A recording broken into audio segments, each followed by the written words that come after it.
Greg Collins, Substitute Teachers Lounge podcast. It is the November 19th, 2024 episode. Back on September 24th, we did a podcast about substitute teaching elementary school because I did third grade for the first time. This is sort of part two. I knew I was going to do it because now I have also sub fourth grade, fifth grade, and SPED all in elementary school. You're going to hear my thoughts. What I want you to do right now, though, is see what you think my conclusions are going to be. What's specific to each age group? Which age group did I like best? Do I even want to go back to elementary school? We'll find all that out. Substitute Teachers Lounge.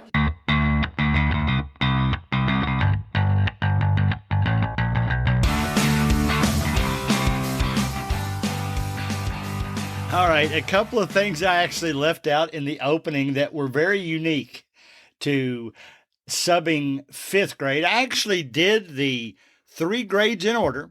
I did third grade back on September 24th. I did fourth grade at a different school back 2 weeks ago. And now I've done fifth grade, and I had a SPED class in there too at a different school. The fifth grade class I did this past week was at the class, or at the school, I should say, I started in back on September 24th. So it was so cool, first of all, to see those third graders come up and say, "Oh, are you subbing our class again today?" And I said, "No, I'm in the fifth grade today." And they talked to me at lunchtime. And I said, yeah, I hadn't looked up the date. And I was thinking maybe that was 3 weeks ago and it was September 24th. So they said, "Oh, no, Mr. Collins, it was at least a month ago." So they were right in that regard.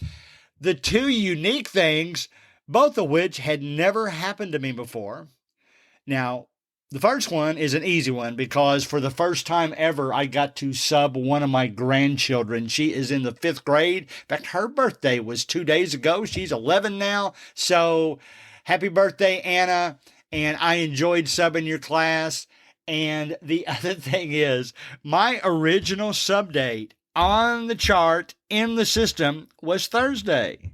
So they told me how to get there. They have these hallways, but I still had to ask one of the students how I got to the green hallway. So I went down there, walked in. Somebody was in that room. He looked up and saw me and said, "How you doing?" And I didn't know if it was a teacher, a janitor, or what it was. But so I finally said, "Are you Mr.?" Then I said his name, and he said, "Yes." And I said, "Am I supposed to be your sub today?" And he said, "Well, no, I don't need a sub today." And I said, "Well, I signed up for this like over a week ago, and it was for today." He said, "I need a sub tomorrow." And I said, "Well, first of all, if it's just a mistake and I can come back tomorrow, that's okay, because I only had a half a day scheduled tomorrow." It ended up working out by the end of the day that would have gone away anyway. So I'm glad this worked out. I said, "I'll cancel that. Let's go." He said, "Let's go to the office," figure it out. So we went to the office. Sure enough, he had accidentally scheduled Thursday instead of Friday. So I canceled my half day Friday. I went on home because this is the closest school to me. On a good day, it's probably about a mile and a half. On a good day, I could have walked it. Probably wouldn't have, but I could have.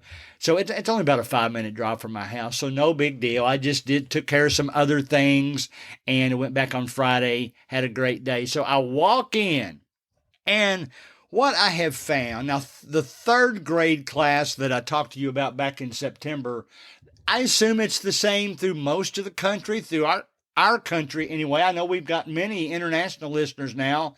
Be anxious to know how it is in your area. But third grade and younger, the teacher has the same kids all day long. That's a decision maker in and of itself. Would you rather have the same 30 kids all day long? Or would you rather have different kids throughout the day? I think I lean towards the second. In fact, when I taught fourth grade 2 weeks ago, they caught me on the way out and said, "Mr. Collins, can we put you on our list now?" I said, "Yes, you can. I would love to come back, but I really want to stick with third grade and higher." And they said, "All right, we understand." fourth and fifth grade, when you get to that level of elementary school, they change classes, and both schools did it the same way, sort of. You start out with a homeroom of about 30 kids, and you do a few small things in the homeroom for a half an hour in the fourth grade when I did it there. Then that group splits up and they go to their individual subject classrooms. About a third of them stayed in my room for English. About a third of them went for social studies, and the other third went to math. And there's a combination there. Like, for instance, the fifth grade I taught last week, the same guy was doing both social studies and I don't know if it still falls under English language arts. I mean, we were talking about conjunctions and prefixes and suffixes and stuff like that in fifth grade. So, by the way, I hope I don't forget to do this before the episode's over. I asked a question of the fifth grade students that they gave me the answer more quickly than any middle school or high school class I've ever been in. So, hats off to them. I know some of the fourth graders are listening to this podcast because they wanted to know a lot about it. And I'm sure the third graders or the fifth graders will, because I didn't mention it that much. Now, when I got to the fifth grade, it was really the same format as the fourth, except that my homeroom started and we did a few miscellaneous things. Then when it came time to change classes, it's still your homeroom kids in that first block, and you do your social studies type of thing. We were actually doing some New England type studies and settlements and all that good stuff. So we did that. Then the next block I have is a second third of the kids, and then the final third is the third block of the kids. And then after that, we go back to homeroom. So I had my first block kids back together, and just like in fourth grade, had them for the duration of the day. And we started off by doing a reading for about 15 minutes, because after that, they were going to go to lunch and recess for an hour, half and half. And he said, you could either pick some kids to read for you, or you can read it to them or themselves. So I asked them, and they jumped at the chance to read. It was so cute, man. It was, I don't know if they want me to call them cute, but it was so cool to see them reading in front of the class. One of the other teachers came in to, one of the girls had left a necklace in her class, and she brought it back to her. And I could tell she was pretty impressed, because here this student was reading from a book in front of the class. The kids were quiet, and it looked pretty impressive, I'll have to say. I gave the fifth grade a hard time because I said, listen, they want to be Gen Z. They're using the Gen Z words. They probably said the word slay more than any Gen Z group of kids I've ever come in contact with. And I said, you all realize that by definition, if you look it up on Google based on your birth year, you guys are actually Generation Alpha. You're the next generation. So I got them fired up about that. And I asked them, I said, what do you think my generation's word was? They guessed that it was boomers, and they'd never guessed groovy. I like to bring that one up because that's unique enough that, nobody really says groovy anymore. They still say cool. They might still say out of this world, that kind of thing. That reminds me to Back to the Future. But anyway, so that was my fifth grade. It went great. I took some Jolly Ranchers with me. I made light of the fact when I was in the second block, which is where my granddaughter was, that I said, all right, do you guys like Jolly Ranchers? And of course, they all said yes. And I said, I've heard that somebody's birthday is this weekend. So in honor of that person, we're going to hand out some Jolly Ranchers. Well, they all knew it was my granddaughter, and most of them already knew that I was her grandfather. A lot of them were going to her classmate party tonight. It was mainly the girls of the class she was in, but I thought that was kind of cool, and we went from there. So here's the way I would differentiate between those three grades, and I'm going to tell you my favorites, not favorite student, of course. Now I will say this fifth grade, probably more than any other group, when they knew that I was going to leave notes for the teacher to tell him who my favorite class of the day, although I usually don't put favorite on the sheet, the notes that I leave him, I usually say, this class was the best class of the day. I do that, but I make sure I emphasize that all the students behaved, all of them did their work. I just thought this class was the best class of the day. I usually do it that way, so if you're so inclined, they know I don't leave very many negative reviews. I wouldn't have had to in the fifth grade anyway. And I did have a co-teacher in there for, I guess it was while I was with my homeroom. I guess just because you're with those kids for so long. By the way, here's the conclusions. Let me say, first of all, my opinion and why I don't really do long-term anymore, even more than a couple of days, kind of freaks me out a little bit. Having said that, I'll go ahead and say, and it was very, very close. So those of you that are listening, I'm going to say that I still enjoyed that third grade class the most. But yet, I also enjoy the classes where I get to see all the students in the grade before it was over. So I didn't do that in third grade. So even though third grade was my favorite format is the changing classes because I get to meet more kids. I get to joke with them about anything, lunch, recess. My son-in-law, father of the granddaughter that I had in class, also teaches at this school. We were out on recess at the same time. I got one of the basketballs out, and we started shooting some basketballs, and a couple of kids came up and wanted to shoot basketball too.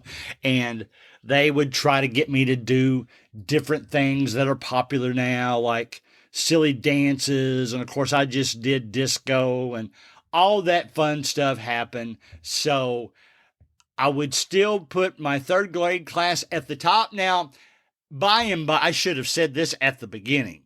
I'm talking here like, I've now taught third, fourth, and fifth. So I've got some expertise I can give you. Well, I don't have enough experience yet, but first impressions are third grade is my favorite. Fourth and fifth grade I like because they change classes. And you still have that 1/3 of the class, you have them in the morning and almost the entire afternoon. But that entire afternoon also includes recess and lunch. It includes an activity, which can be music, gym. This particular week, it was club day. They were given new clubs. They were excited. Man, I tried. One of them is a bakery club, and they were bringing back fresh bread. And I'm thinking, man, I wish I had gone down there and watched you. Maybe I could finagle some bread and take some lessons too. I wish I had done that because that bread really looked good.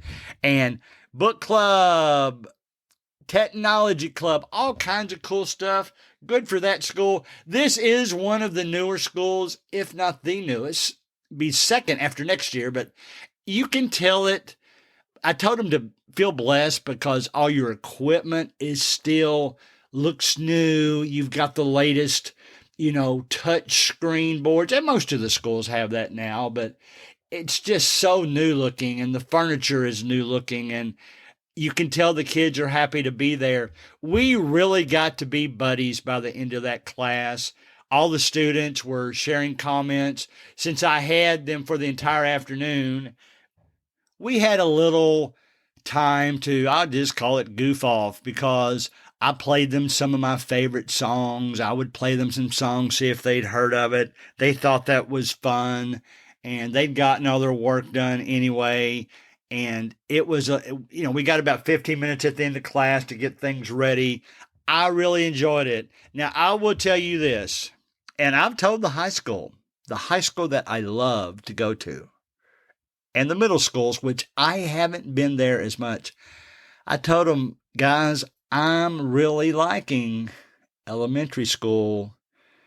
This might be the beginning of the end that I go to high school. And here's what I've caught myself doing. I didn't even know I would come to that conclusion. But here's what I've caught myself doing.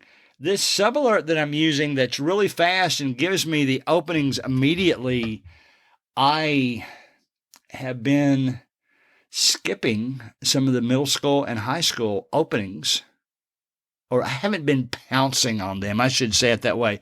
I haven't been plucking them off the schedule as soon as they show up because I want to see if maybe some of these elementary school classes, now the elementary school classes, there's no doubt in my mind now that they're the most popular among substitute teachers in my area, at least the ones that subscribe to SubAlert and things like that, because if I take the time to go research a teacher, it only takes me 30 seconds to go to the school website, see what they teach, see if it's in an area I like, and then maybe look at them on Facebook. I can do all that in 30 seconds. If I wait 30 seconds on an elementary school job, it's gone. Somebody else has taken it. So from now on, I'm going to pluck up the elementary school jobs and try to go there. So that's what's happened to me, guys. I believe even after only 3 classes in elementary school, that's my preference now. I really like it. I like those kids. They are very receptive. 5th grade, as you might expect, were much more, I don't want to just call them older because they're older by definition, but they're much more mature than the 3rd graders were. You could carry on different conversations with them. Oh, let me forget. I almost forgot. I told you I didn't want to forget. I've mentioned this on here before, but one phrase that I like to use because it's used a lot in my area, this is a Southern type comment, but we say often, you did real good. Well, think about it for a moment because there's 2 mistakes in that sentence. You did real good. I ask it to middle schoolers all the time. I ask it to high schoolers all the time. Usually they take a few seconds to think about it and then they answer me. This week in this 5th grade class, shout out to that first block because they were the ones that got it. I wrote it up on the board and I said, tell me 2 things that are wrong with this. Hands went up everywhere.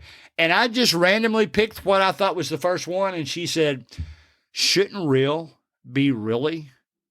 And I'm thinking, man, you might have answered that quicker than any other student in the county has. You're right. Real is an adjective. Really is an adverb, and that's where an adverb should go. So you did really good. Is there another mistake in there? And this is the one that usually they don't get, but another hand went up. Not that many, but I saw another hand, and that student said, shouldn't that be well instead of good? You did really well. And I'm thinking, oh my goodness, these 5th grade kids. I told them, you got those answers right significantly sooner than anybody else I asked. So guys, I had a blast. I am looking for elementary school jobs. I hope you're having the best of substitute teaching. You know, I was just so excited. I wanted to get on here and talk about it. So I'm not sure how much good advice I gave you, but elementary school, I'm going back. As we close, always remember that you can email your questions to gregcollinssubstitute@gmail.com. Please join our Facebook group, Substitute Teachers Lounge, where we'll share ideas and thoughts about each week's show. See you next week.